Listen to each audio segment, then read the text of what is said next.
Hey folks, and welcome to Truck King. This was the unfortunate ending to the last time we had a manual transmission Toyota Tacoma here on Truck King. But today we have this, the all-new Tacoma fit with the 6-speed manual, finished in TRD Sport trim. So we're going to give this truck a chance for redemption. We want to finish off that review, tell you how the manual is, and you know we have to do an aggressive downshift to see what happens, so make sure you stay tuned.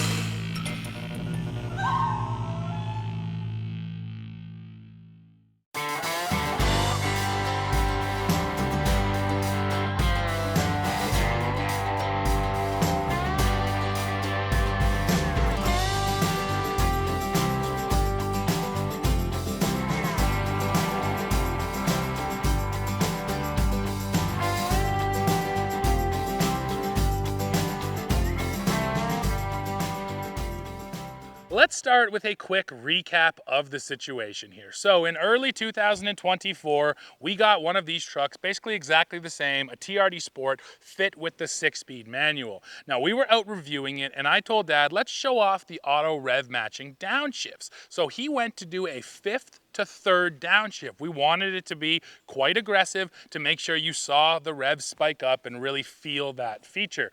Well, when he went to do that shift, we heard a pronounced clunk and the clutch stayed on the floor and wouldn't come back up, and then the truck would not go into gear. So yes, on that day, it ended up leaving on a flat deck. Fast forward about 2 months, and we finally did get an answer from Toyota. They took the truck, they tore it down, and their claim is that Dad actually did a 5th to 1st downshift, and that was enough essentially to grenade the clutch.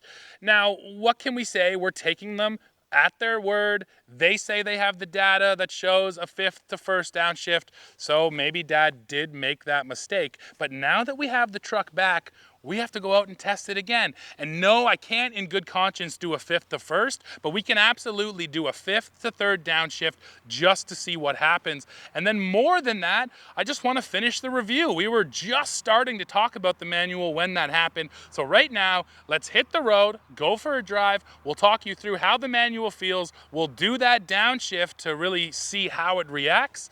And yeah, we will let you know our thoughts on this manual transmission, as long as it all works properly. All right, folks, now we're out here driving in this Tacoma. And I think the first thing we have to do is just sort of replicate that downshift that I mentioned to see what happens. So the reason we were doing it in the first place is because this truck has auto rev matching downshifts. So if you've ever downshifted a manual aggressively, you know you get that big lurch as the clutch engages and then the RPM and the wheel speed have to match. Well, in this truck, the idea is that as you're going into the selected gear, the RPM is going to rev up. So then when you do disengage the clutch, those speeds are already matched, so you don't get that big lurch. It's to smooth out the shifting experience, essentially.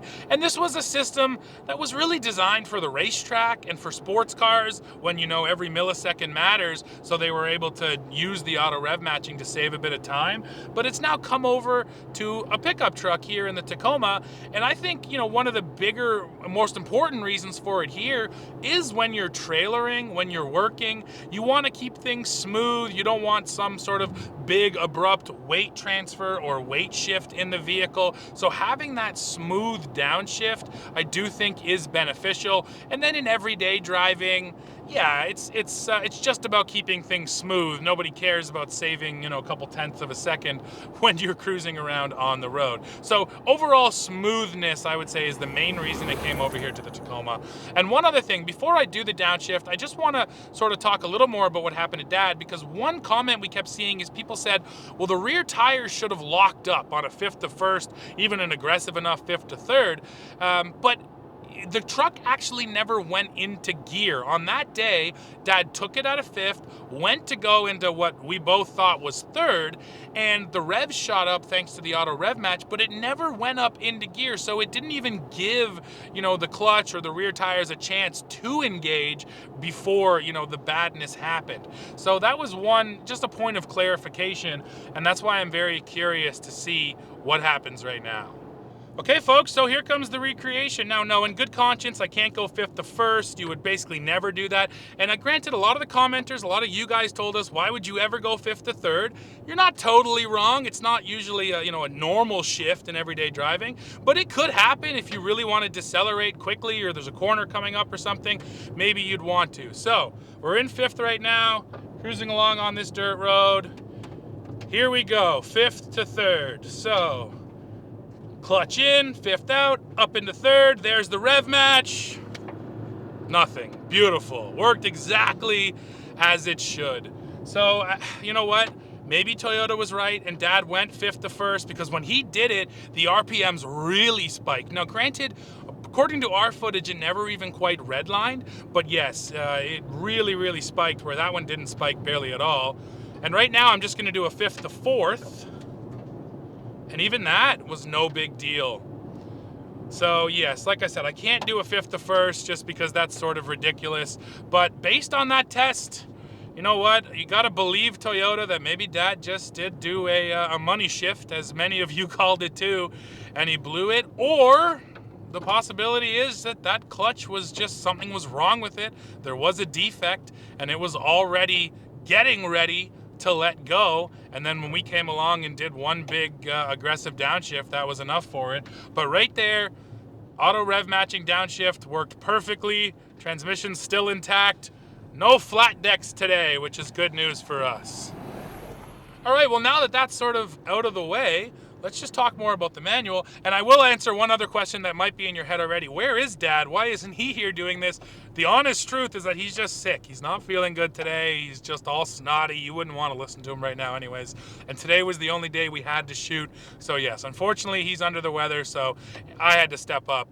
You know, I of course, I told him it's just because you're scared. And he's like, no, I'm not scared. I'm sick. But anyways, let's let him relax. I came out here to finish this one up for us.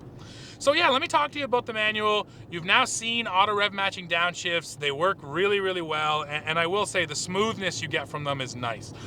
When it comes to engagement, the clutch engagement here is kind of soft. I don't even necessarily want to say squishy, but you know, it's in that realm, and I'm okay with that. You know, especially in a truck.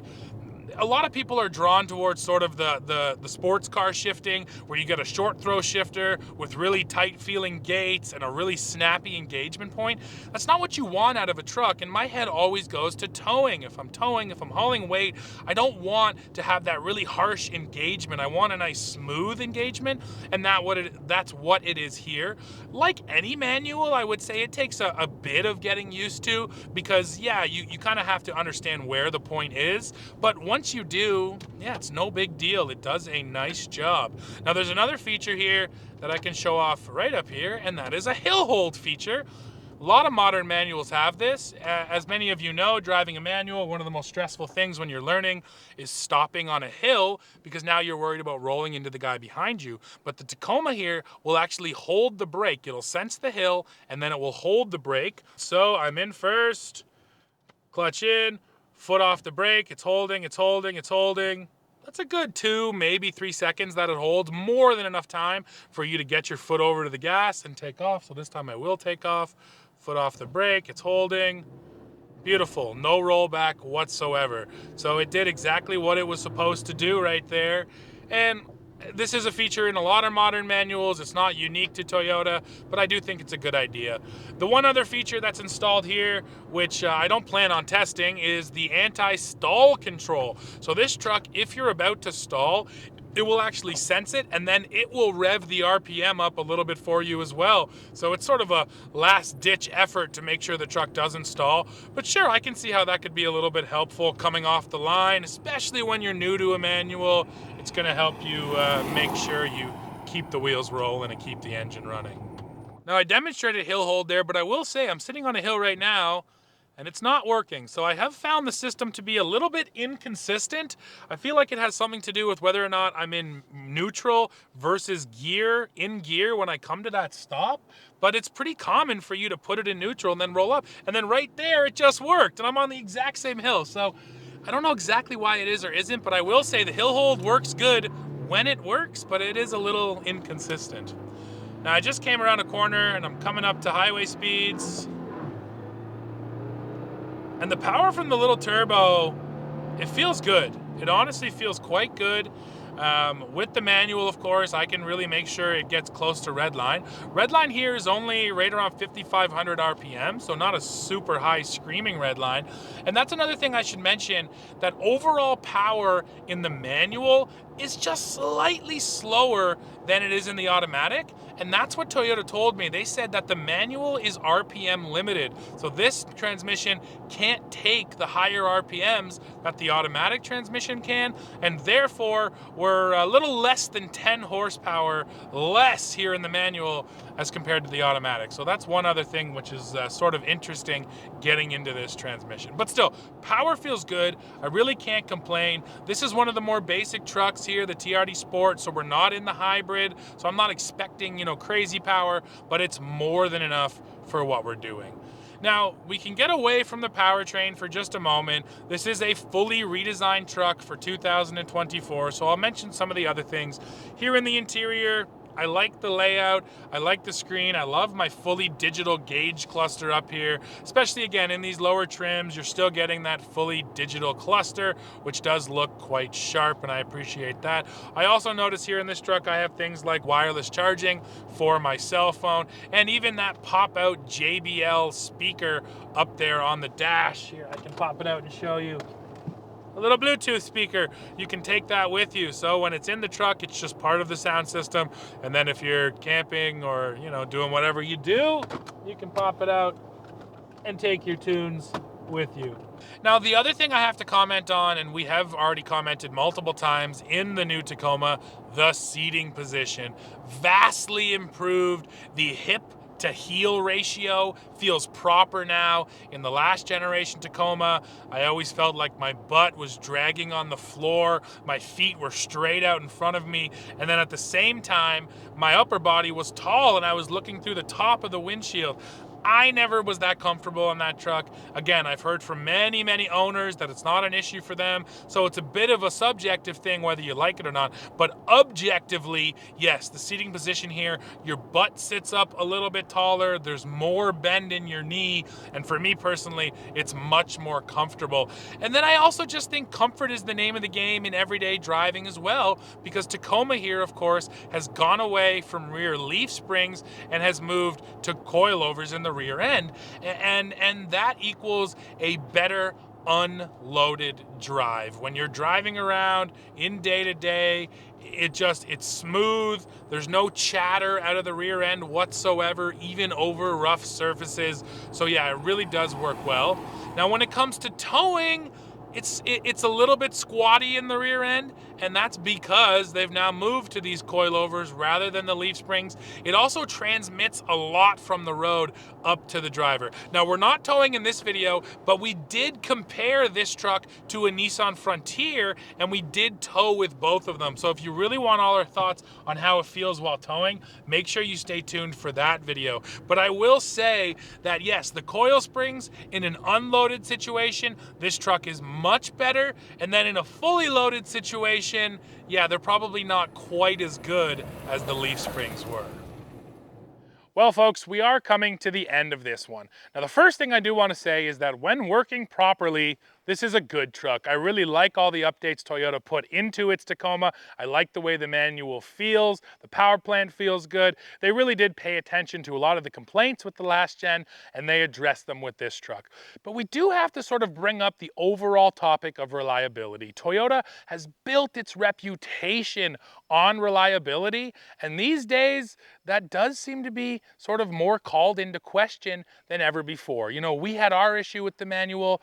My buddies over at TFL had their problem with the Tacoma off-road. If you just Google Toyota Tacoma manual transmission problems, I see forum posts and Reddit posts from brand new Tacoma owners claiming they're having issues. And then the one that you cannot deny is that Toyota is replacing over 100,000 engines in the Tundra. So again, for a brand where reputation and reliability are so important, it seems like the first time, at least even in my career, that yeah, people are looking at Toyota and going, maybe that reliability isn't quite where it should be.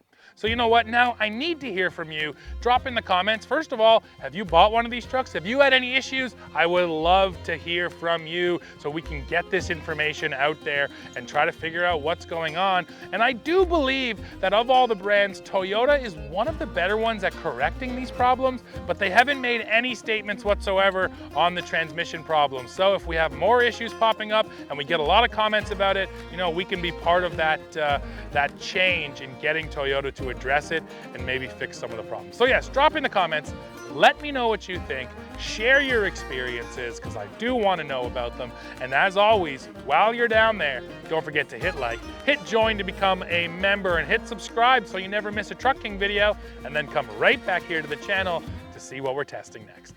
See ya.